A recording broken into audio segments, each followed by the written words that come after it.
कबायली इलाकों में स्कूल्स की हालत-ए-ज़ार पर तशवीश का इजहार करते हुए साबिक़ रियासती वज़ीर व रुकन असम्बली सिद्दीपेट BRS हरीश राव ने आज कहा कि कांग्रेस के बरसर इक़्तिदार आने के बाद से कबायली बिरादरियों के अक्सरियती इलाकों में तकरीबन 43 सरकारी स्कूल्स को बंद कर दिया गया है।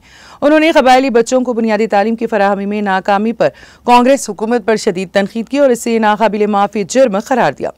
हरीश राव ने कहा कि एक कौम का मुस्तक़बिल कमरा जमातों में तामीर होता है, ताहम कांग्रेस के दौर में तलबा को कमरा जमातों में पढ़ने की इजाज़त नहीं दी जा रही।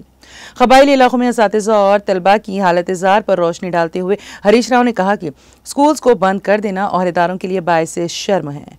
हरीश राव ने कहा कि chief minister A Revanth Reddy के पास तालीम का भी फुक़दान है, वो इस सिलसिले में फिलफूर कार्रवाई करें। उन्होंने 43 स्कूल्स की दोबारा कुशादगी और मुस्तकिल असातिज़ा के नज़्म तक तालीमी वॉलंटियर्स की तैनाती पर जोर दिया।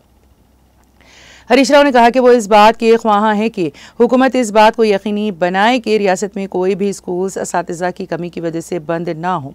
उन्होंने सरकारी स्कूल्स के मसाइल की यकसुई के लिए चीफ मिनिस्टर की सतह पर महकमा तालीम का तफसीली जायज़ा लेने का मुतालबा किया। उन्होंने कबायली बिरादरियों में तालीमी नफाउत के इजाले के लिए हुकूमत से फिलफूर मदाखिलत की ज़रूरत पर जोर दिया। उन्होंने कहा कि रियासत में हर बच्चे को मियारी तालीम की फराहमी को यकीनी बनाया जाए, ख्वाह तलबा का समाजी व माशी पस मंज़र कुछ भी हों।